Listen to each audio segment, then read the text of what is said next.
So, hi everyone. Welcome to another episode of Unpacking Possibility. I'm your host, Tracy Stein, as always. I'm so happy to be here with you.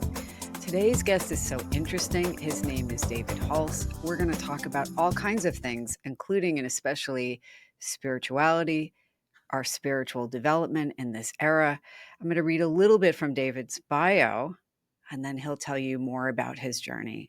But David Hulse is a vibrant spiritual guide who bridges traditional doctrines with contemporary spiritual insights.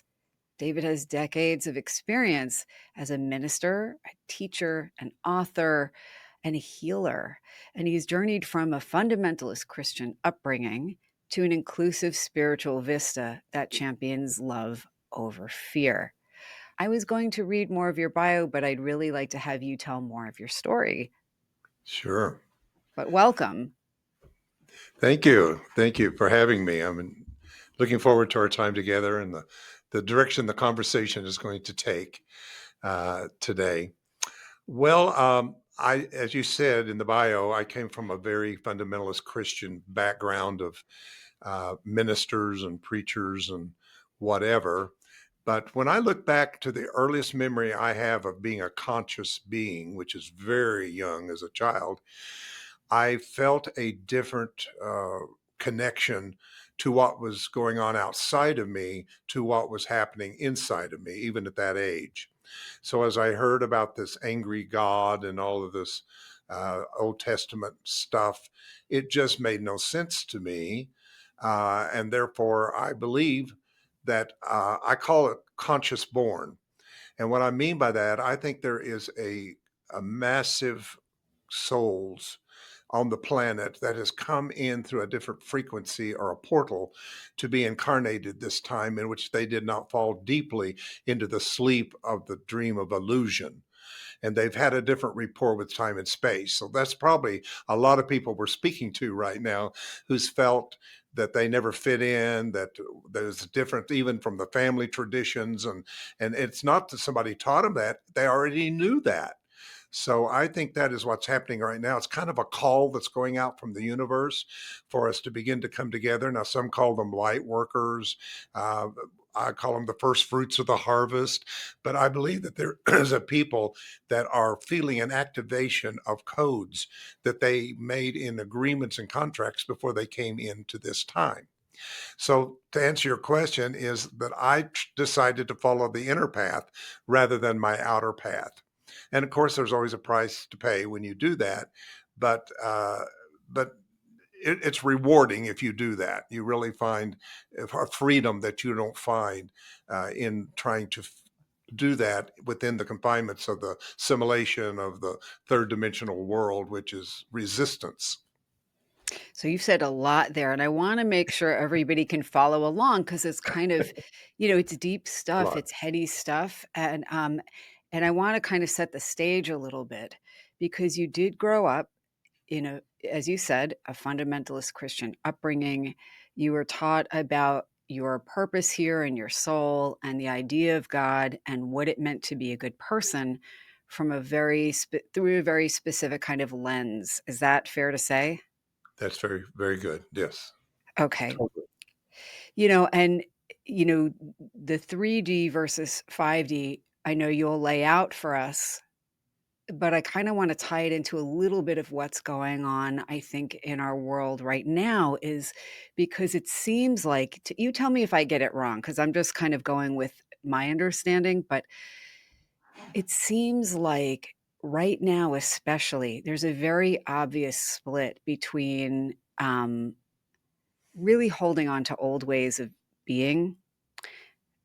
Some might say kind of rigid ways of being, like you said, a fear based way of being where the divinity is not within us. And then this kind of other movement toward being, if I get it wrong, you tell me, but more inclusive, more understanding that we have divine within each of us and that we cannot grow if we stay thinking in very rigid and kind of restrictive terms. I know that sounds really vague, but maybe setting the stage for this would be a little bit about what your early life teachings told you about God or about our purpose here or how we were supposed to go about being good people. Absolutely. Well, of course, I was taught the anthropomorphic teachings of the old man in the sky kind of teachings, which never made much sense to me innately within, because as I said earlier, I felt what I call a presence within myself that didn't align with the God I was being told on the outside of myself. So that's the path that I have followed for over really 6 decades as a young man. I started ministering at 17 years old full time by just an absolute Gnostic moment of gnosis, of just direct knowledge coming into my human mind from, I believe, divine mind. And I have followed that for all these years, and I've talked about that process to people, and I found that some resonate with that path particularly.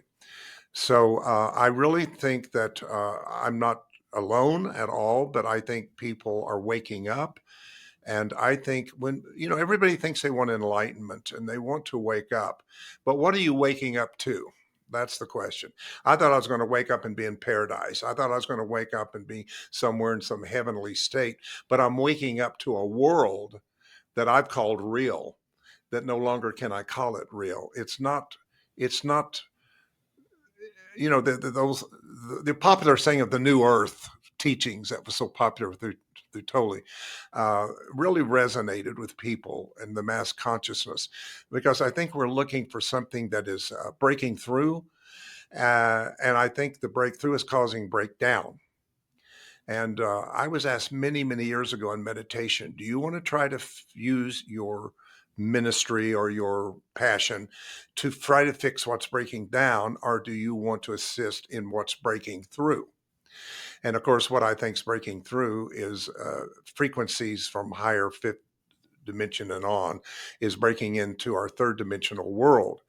And because of that, it's breaking down the old patterns of 3D. And that would include everything from religion to science to education.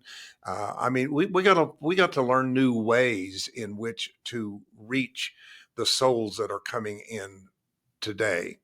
Where I live now, I notice that there's a new school that's available here in which the kids come in and set the subject for what they wanted to learn about. And it's just a whole different system.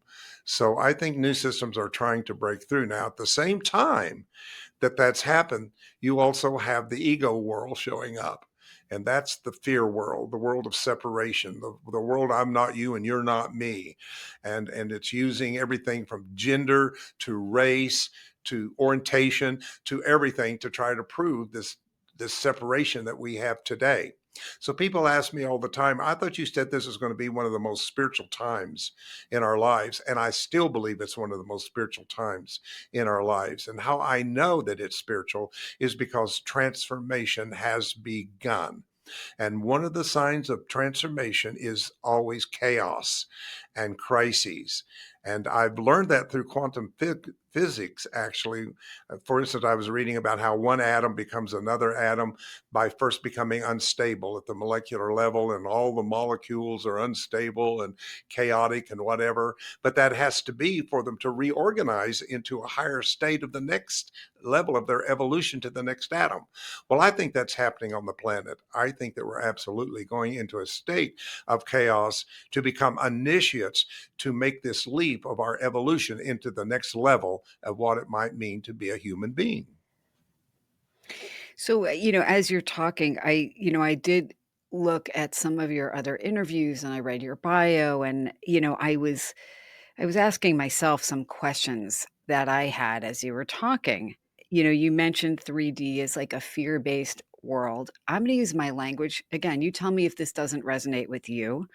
But I was thinking a lot of the challenges we've been facing, a lot of dogmatic thinking, but that could be, people could interpret that anyway that they want. But tribalism, I'm going to say aggression that's equated with strength. And I don't think they're the same. No. I'm thinking a loss of or an inability to be empathic, so a deficit in empathy, in inclusion, and seeing people as equally important. I don't know if I'm expressing that well, but when I think about spirituality and my spirituality, it's like it's broad, right? So it's not specific to a particular religion. For me, that's not a fit, but everything from like, okay, how do we care for the planet that sustains us? How do we care for animals we coexist with and depend upon? How do we care for people even if we don't know them? How do we respect other people and honor, what is different about us, and realize that we don't all have to be the same to love each other. I don't know if that fits in the 5D model that you're talking about versus the 3D. I think you put it very well. Uh, 3D, really, what we're doing here by you talk about 3D, 4D, 5D, whatever, we're using numbers of 3D to communicate something that spirit is trying to say to us that doesn't have a language for. The language is the inner language. It is the language of light, for instance. And by the way, I'm so excited that we're seeing emergence of light language that's showing up across the world. A lot of podcasts that I'm on are people that are teaching light language because I think that the spirit in us has something to say that is so pure and so clear that it's not going through the filters of the five senses to be dumbed down to fit some already preconceived belief that we picked up along the way in that way. But what you were describing to me was the attributes of being spiritual and not just religion. The word religion is an interesting word. It comes from the Latin word religio or religiare, which means to bind together. Mhm. So if you think about what religion is, it is the coming together and the binding of a people in certain creeds and dogmas and doctrines that is placed upon them from the outside of themselves to keep them from thinking for themselves. And that's what's happening in this age of information is people are beginning to take their power back from all of these religions and different sources outside of ourselves, and people are beginning to think about things as observers. Now, we know through quantum physics that the observer changes things, right? So when an observer is Yes. looking at a wave, it becomes a particle. So we're realizing our power, and so much of that power has been given away to so many different systems in the is what we call the 3D world. Now, I use these terms 3, 4D based on Einstein's idea that we know that everything that my five senses sees is in three-dimension height, width, and breadth. And then you add time relative to that, and you have 4D, 3, 4D continuum. So anything above that, we're going to call it 5D, right?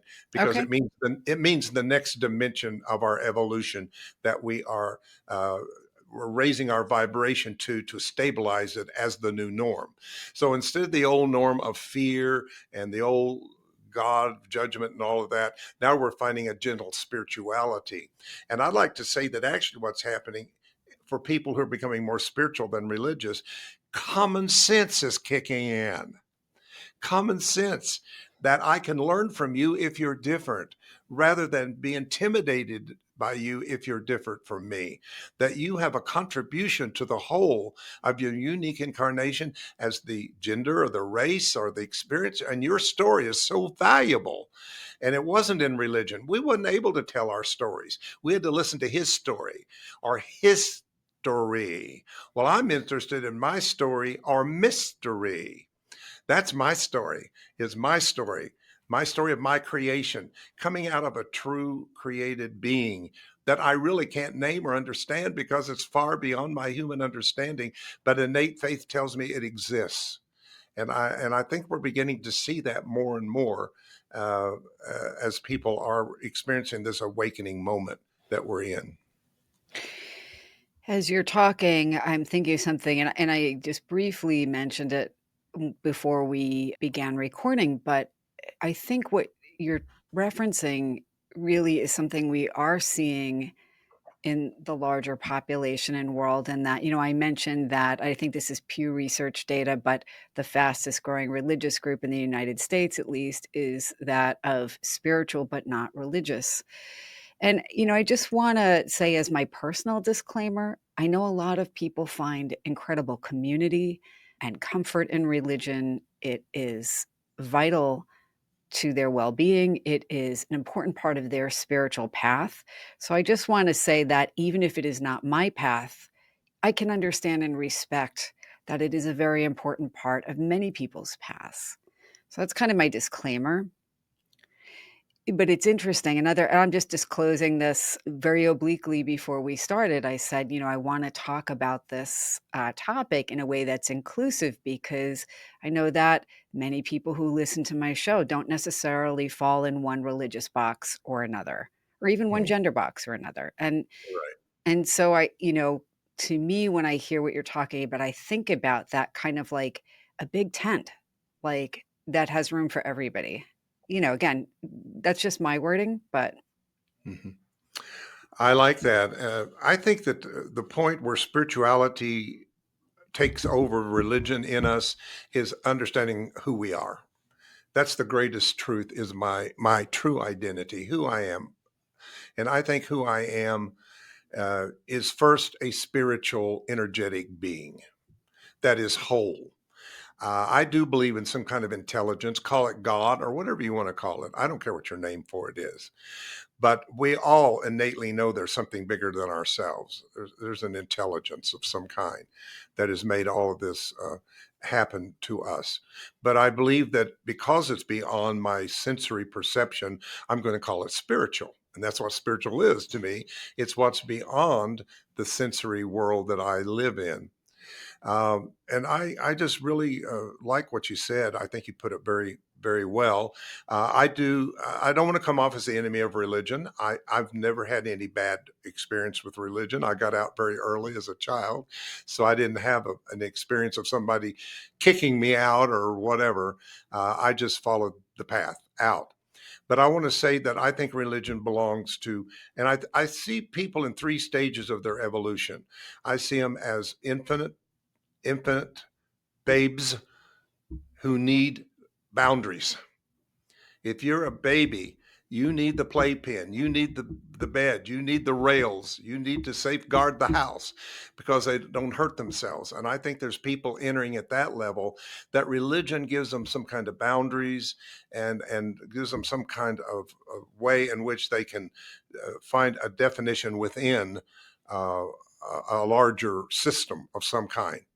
The trouble is people don't realize that people are outgrowing these stages and we go into adolescence. Now, adolescence is a stage in which we start finding out who we are, our personal power. How do I feel being in this body, incarnating in this race, in this gender? How am I going to fit in, to the world at whole? And I think we've gone through that. But what I'm excited about is the next stage of our evolution is going to be adult spiritual co-creation creative in which we enter into the creative process itself and therefore we have an influence in our destiny as spiritual human beings that I don't think we had as religious human beings because it was kind of set for us. This is as far as you can go, then you wait to die, and then you get to go to heaven. And now spiritually we realize that heaven is nothing but a state of consciousness in our own mind that we can attain by doing the kind of spiritual work that people are doing. That's why you see so many workshops and people going to all these workshops because they're really doing the work of changing their vibration, their frequency to fit their own identity as a spiritual whole created being. that's such an interesting way that you have kind of conceptualized all of this, in terms of developmental stages. And I think that's something people can really get as you're talking about it, because again, you are talking about some kind of, heady concepts and ones that not everybody may be familiar with.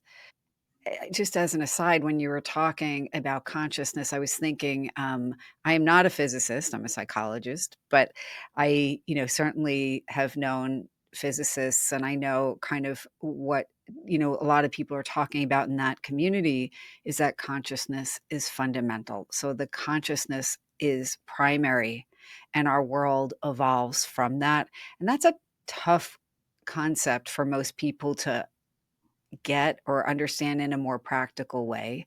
But it makes me think of, what you're saying makes me think of that, like that the conscious part of it, the consciousness element is primary. I need to take a quick break, but when we return, we'll hear more from David Hulse on his thoughts about consciousness, spirituality, and how we can continue evolving despite being in the midst of ever changing and challenging times. Stay tuned. Is Very that, I much. don't know if I, yeah. No, very much so. And people's got to realize there's a difference in how we perceive from a human level, and it is perception. It's not consciousness, it's perception. It is a perception of myself, others, and the world I live in based upon what I've been told things are on the outside of myself. So the source of my thinking is outside of myself. Well, then I store that in all the neurons of my brain, and I have all of this chemical experience of brain cell firing of all these thoughts that are mostly past thoughts anyway. They're not present thoughts. So I think that people need to understand that's kind of the ego side of the world that we live in today, is to perceive it based upon outer uh, influence of how I've been told and taught to see myself. The big one to me is this idea of the doctrine of original sin, which is not even mentioned anywhere in the Bible. The word original sin that Christians have made up, which was done. I can give you the date and the person that did it back in many years ago. One of the priests that decided this idea of original sin, but it has been so a part of the Christian teaching today that we're all born in sin. Well, I'm not. I'm not born in sin. I'm created in blessing. So I try to move things from original sin to original blessing because and I have things to back that up. You know, a lot of my background is through theology and scripture, so I get scriptures. But I'll just throw one out. It's just a quote, Okay. so it doesn't Yeah. matter where it came from. But it says, "For we, the true we, us, was found in the mind of Creator before the world began, and was given all spiritual blessings." That means blessing is original, not sin is original. Nobody innately knows they're a sinner. There's not somebody over in some uh, primitive land that's never heard of religion or God that all of a sudden one day says, "Oh, I'm a sinner." No, you don't know it till the missionaries land and start teaching you that you're a sinner. So those kind of teachings are originate outside of ourselves. But what's happening into the spiritual community is they're starting to get thoughts from the inside of themselves that don't match the thoughts that've been on the outside. And that's causing a little bit of a challenge right now. And I like to say A when lot. when the person you think you are meets the person that you truly are, it starts out with a little bit of conflict going on, but it's a good conflict. It's a conflict that the caterpillar goes through to become the butterfly. Like, what is happening to me here? I'm melting. I'm melting. I'm going into goo and whatever. And I think a lot of people think that about the world. Look at it. It's going to hell in a handbasket. Look how what's going on politically and whatever else. No, this is spiritual. This is transformation. We're on the verge of something so great of intervention of spirit and light into the world that people who are preparing themselves to receive it are going to stabilize it and normalize it as a new earth and a new heaven. Wow, there's so much there. You know, it's interesting because I'm just disclosing, I have been really having to work extremely hard to manage my distress over what has been going on nationally and globally. It's a very difficult time in history. And I guess there are always difficult times in history, right? But, I've heard other people, other spiritual teachers and intuitives, because I know a lot of intuitives, that's a whole other topic, but saying something similar, energy healers, other people saying that we're going through this because as a collective we have to, which is really hard from an earthly perspective to wrap your mind and emotions around because it's so hard. But what are we going to do with this opportunity to grow since we cannot stop? We can't get around going through what we're going through, I That's right. guess. That's right. There's no way around it. There's no way over it, under it. We've got to face it, and we're here to do it. And I think that so many of us incarnated specifically at this time, equipped to know how to make it through this and make it to the other side. And I find that interesting. Now, you use the word inclusive a few times, which I love that word inclusive. And I Not think that everybody does. no, they don't. Not lately today. lately it's a trigger word for a lot of people. But I don't know how much I kind of integrated the teachings of A Course in Miracles, Marianne Williamson. It was a great influence with me in the 80s, in the 90s. And I've gleaned from all of these. I've never got caught in any one of these spiritual schools of thought, but I've gleaned from all of them what resonated with my innate intelligence in there. But but I do love this idea that we're all one spiritual being. If you could follow everything down, you would find one consciousness, one spiritual consciousness. A lot of us just call it the I am and just stop. No label. No label. I'll tell you what, we'd transform the world if 24 hours, everybody just said I am and put no label on it. Because in the I am, there's not a Republican, there's not a Democrat, there's not a gay person, a straight person, there's not a man, there's not a woman. There just is the essence of life in its most purest form. And when that became conscious of itself is when creation took place.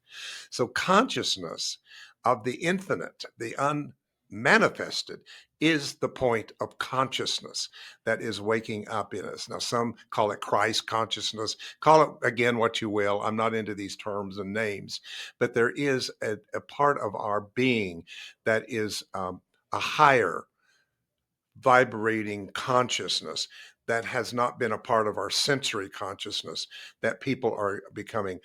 For 25 years, I taught sound energy work using vibration through tuning forks. The And solfeggio frequencies. yeah, the Solfeggio frequencies. So I was very successful with that, teaching it all over the world and training people, certifying people in that, because I believe that these Solfeggio frequencies are given to us as the curve in linear time. In other words, we go third dimension, fourth dimension, fifth dimension is a curve. It is a curve, Do you and it want to just curves time and space. Do you want to just quickly explain for people who are not familiar with the term solfeggio frequencies? Because I know, I do a lot of guided meditations. I use different binaural beat technology and things in some of my recordings. Some of my recordings are done with hemisync, but Yeah. a lot of people may not know what you're talking about with these different sound frequencies. Could you just briefly explain that? I sure can. What was called, and it's important you realize that people are not distinguishing between solfeggio and original solfeggio. That's not the same thing because there was a solfeggio that was being taught to the early Catholic Church for Gregorian chants. But there was always an earlier. All these religions have an earlier time in which it was more mystical than before they organized it, right? You got the first and second century of Gnostic teachings. You've got the Kabbalah for Jewish. You've got all of these have a mystical early part of them before they were you know organized by man into these dogmas and doctrines. So one of the great frequencies that were being used were called solfeggio frequencies, and they were unique frequencies that empowered people.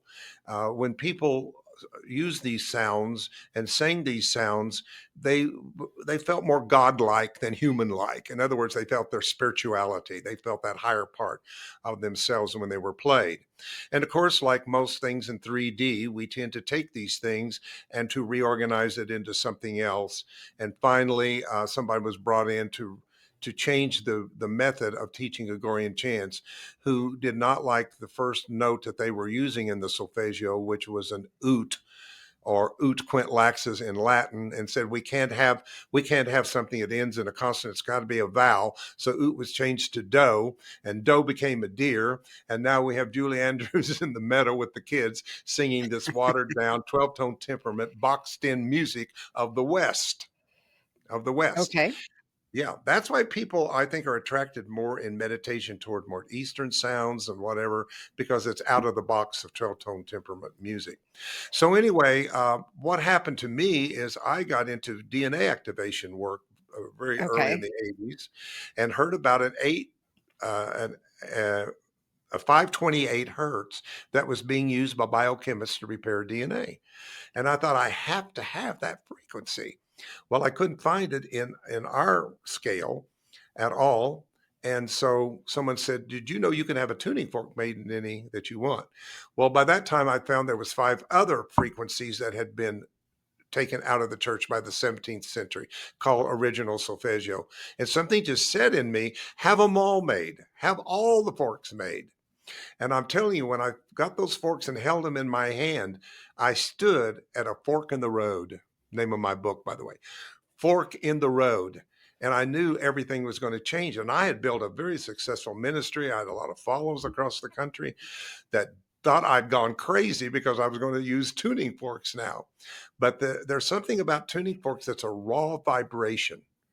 There's not an emotion to it. It's not a song that makes you think about when you was breaking up with somebody or when you was falling in love with somebody, but it just keeps you in the present moment. So that's what happened. And then downloads begin to come in 1990. I just started getting downloads of how to use these frequencies.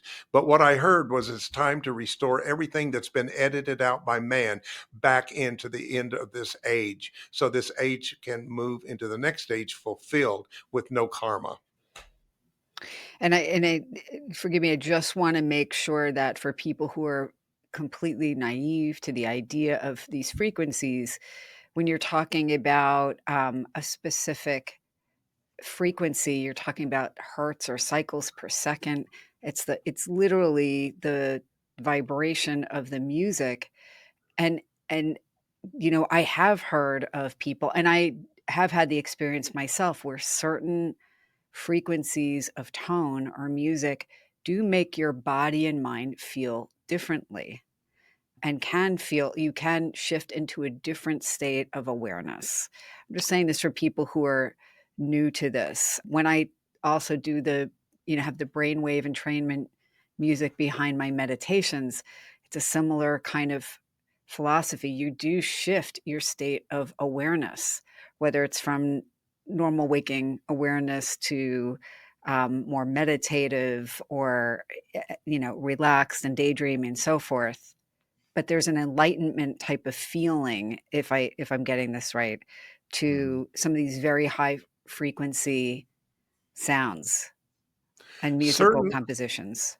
certain frequencies act as a link to other higher parts of ourself that is not we do not access on a daily in our daily world. And therefore, by stopping and using a vibration, now it can be a tuning fork, it can be bowls, it can be chimes, it can be bells, it can be the voice, whatever vibrates, right? Yeah. Now, yeah. So I think that the fact that these frequencies uniquely resonate with parts of ourself that's kind of not being used, it's kind of in a indifferent state, it wakes it up. Now, the way I explain this so everybody can understand it is think of your body and mind as an orchestra. All right. So I go downtown and I want to go to the orchestra. Well, it's not pleasant when I first get there because they're all tuning. You Yes. know, yeah, the violins are squeaking over here because they've got strings that are too loose and they've got strings that are too tight, and they've got to find a balance somewhere. And the winds are over here, and it's just all over the place. How horrible! But they're each tuning to their vibration that's going to complement each other. And so when the conductor comes out with that baton and that first sound and all that comes together was due to all of the tuning that was going on. So I'd like for people to see that what's going on politically and in other areas is a retuning of our human story by these new vibrations that are showing up, such as solfeggio. And not just solfeggio, but there's all kinds of new frequencies that are coming in that people are picking up. But we are in the retuning part of the orchestra that's not so pleasant to hear. Another thing I want to say that's important is what's going on is our own pathologies that have been suppressed are emerging on the body politic. And this is not about them, it's about me. Now, I've been pushed to the limit. I thought I was a pretty spiritual guy. I loved everybody. Everybody's my brother and sister. We're all one. I mean, that's been so easy up until lately. And now I'm pushed to go, oh my God, are you kidding me? That is not my brother. And I'm challenged, but it's pushing my boundaries out. But what I'm doing is making a different choice. Instead of seeing it as it appears, I'm seeing it spiritually as everybody's a player. And we need players to help the breakdown so that we can get the breakthrough. I have a spiritual center here in Charlotte. And so one Sunday after the election, I decided to use a very simple story about Israel and how that they had been in slavery for 340 years and did nothing about it. Nothing about it. So it said God, their God, God of Israel, hardened the heart of Pharaoh to move them out of complacency. And I think if we're not using this that's going on right now to move us out of our complacency and to really start doing the deeper spiritual work that is needed for us, I don't know what is ahead for us. This is a time of making the right choices and align your choices for ways in which that we can co-create this outcome of a more inclusive, better place to live. So, what are some things people can do to kind of meet the challenge of the current time to, step into the better version of themselves so we can collectively be better with each other? Okay. First is take the responsibility for your own thinking and how that you are thinking. And there's so many wonderful, what I'm trying to do right now with this Academy for Spiritual Awakening is to give people some way to help facilitate a lot of what is waking up in them that they don't have the words for. Which I appreciate what you're doing here on this because I realize I can get out there a little bit, and you keep bringing it back so that we can, uh, which is a very important part of this thing. But I just feel like that people can research, get involved. Don't let everybody tell you what to think. Don't let every book or every speaker, even myself. I'm not your source of your knowledge. Your knowledge is in you. It just needs to be awakened. And that's through intention and certain frequencies and vibrations. So you want to find those that are facilitating that with you to wake up within you. And of course, we have to put in meditation. I know it's a word overused, but meditation is the way of learning how to still the chatter of the ego mind that's constantly analyzing and trying to figure it out, and learn how to relax through faith into our true self and trust that it's going to lead us. And we need clarity right now. We need to know how to make proper decisions that are aligned with the higher purpose and the higher plan that is going on in there. Um, I think we who are doing what we're doing through podcasts and through teachings are very important and trying to assist people to know that you're not crazy, that what's going on in you is as an opportunity for growth and for maturity and to learn. So there's many things that we can do. It seems like all the people that came to my classes with tuning forks all came through Reiki. I don't know. Reiki Interesting. seems to be a door or a gateway to bring people into spirituality more than anything.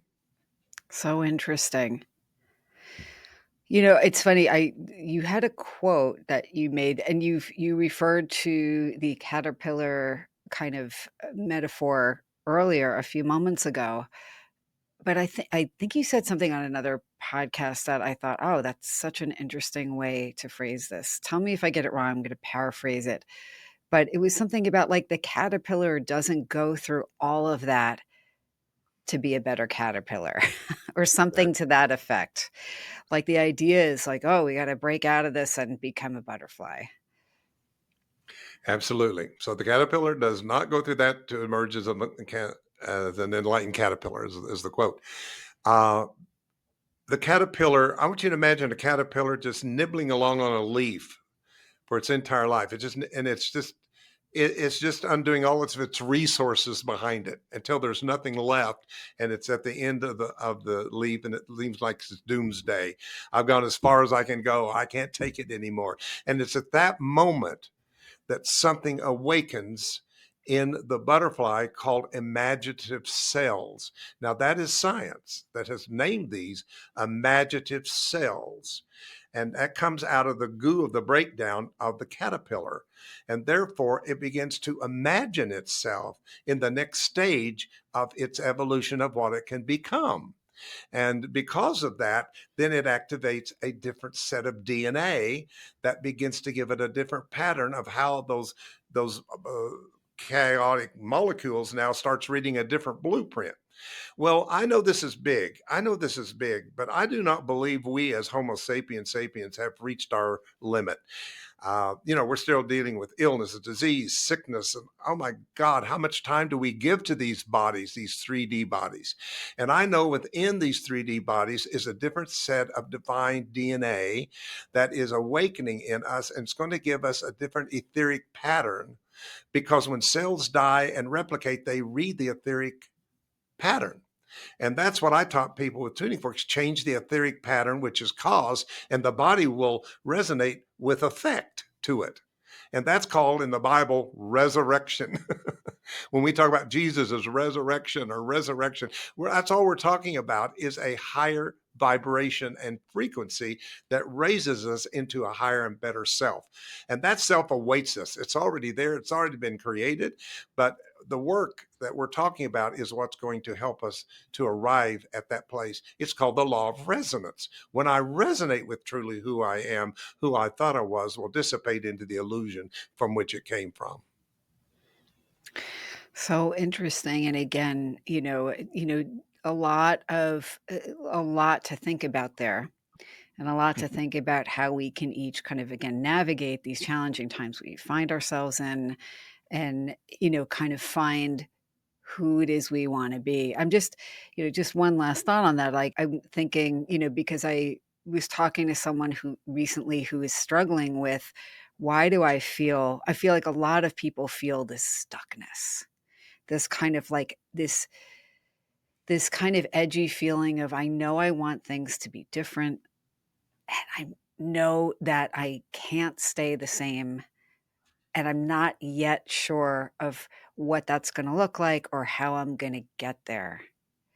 But what you're saying is this is really, in the collective, this is where we're supposed to be. We're figuring it out and doing things like meditation, doing things like re-examining again who we are and who we wanna be, using more in the new age, type of tools. I don't wanna say new age because people automatically kind of dismiss that, but of the new age, like, whether it's through music or tuning forks or energy practices or meditation and so forth, and kind of opening our hearts and getting out of our own way with some of the Yes. dogma that we've been handed. These are ways we can kind of step into this next era, kind of become the butterfly rather than just another version of the caterpillar. Yeah. The way you aligned all those things is exactly what that caterpillar is thinking at that moment. I don't know what it's going to be. I don't know what it's going to look like. I have no idea what it's going to be, but I know something is changing and it has to change. So I'm exactly where I'm supposed to be in the scheme of my story to reach my potential.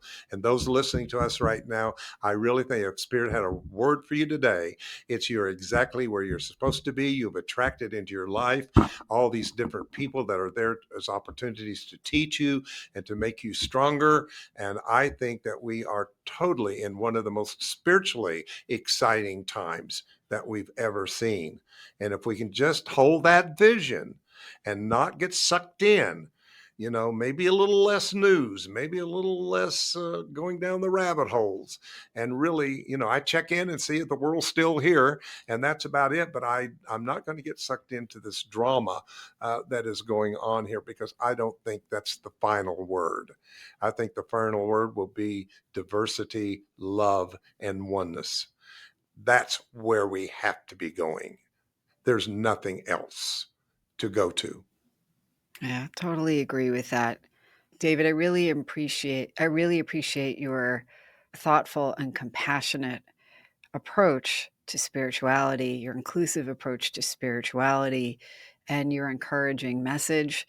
Where can people find out more about your classes, your book, your other work? Sure. You can just go to www.davidhulse, like your pulse, Hulse.com.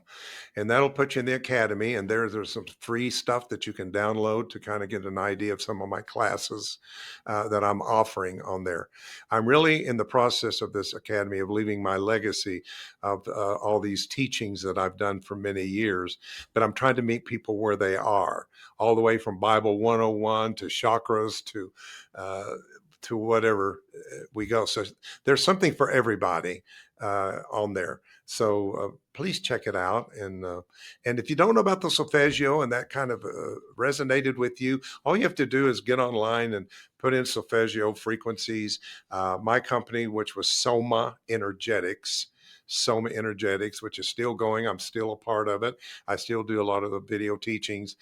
Check that out, and you'll learn a lot about this very powerful set of frequencies. And I want to thank you so much for having me, and the lovely rapport that I have felt with you to do this today. Thank you. Well, my pleasure. And I'll put the links in the show notes so people can easily find you. But David, again, thank you so much for making the time to speak with me today. I enjoyed connecting with you. You too. Have a great day. Likewise. This has been another episode of Unpacking Possibility. If you enjoyed the episode, and I know you did, please remember to like, share, follow, leave me a comment, let me know what you think. And of course, until next time, be well.